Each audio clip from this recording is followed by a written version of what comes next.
Good morning, everyone. Atia, the Savvy Accountant here, and today my tax tip to you is going to be dealing with your 1099s. And because the deadline is coming up by the end of January, if you have paid a vendor or a contractor, not an employee, because employees get W-2s, right? If you paid a contractor, if you paid for rent, royalties, other types of income, if you paid them over $600, you should be looking to see if you need to pay, give them a 1099, whether it be a 1099 NEC for non-employee compensation or a 1099 miscellaneous MISC. So some things that you want to make sure that you look out for is, did you pay them over $600 throughout the year? If so, they might qualify to require you to give them a 1099 so that they can file their taxes. So some other things you're going to want to look for is, how did you pay them? Did you pay them solely via PayPal or Stripe? Some sort of payment processor like that that would be taking care of issuing the 1099 to them. So there are certain ways that you want to certain things that you want to make sure that you're aware of to know if you are the one that's supposed to be issuing them the 1099.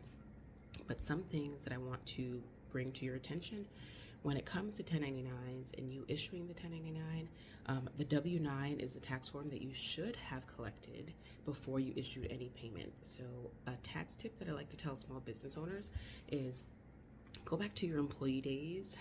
If you've ever had a job, typically your day one on the job, you're going to fill out a W-4, you're going to fill out some other information, and that is day one. You will not get your first paycheck if you do not complete that W-4 and other day one type paperwork.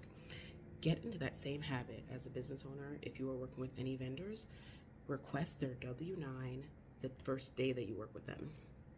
A tip that I used to give some of my clients is, a lot of my clients, because they do services like website, web design, and they know that their services would qualify for them to receive a 1099, they typically attach the link for their W-9 to their invoice. So when they issue the invoice, it gets paid, and the person that's going to be paying them, they can actually download their W-9.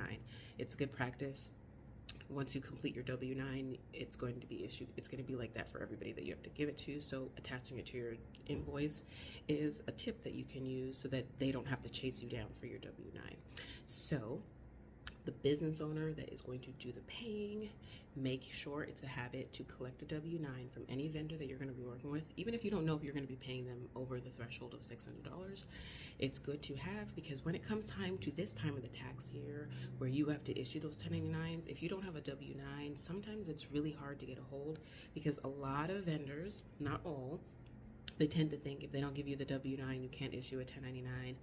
That's not the case. I told you guys many times, the government is aware of your income. The onus for your expenses is on you, but the government has a pretty good grasp on your income sources. And so a lot of times, some vendors think if they don't give you the W-9, then they can kind of not claim that income. You're not going to be part of that pool trying to do silly things that don't really make sense.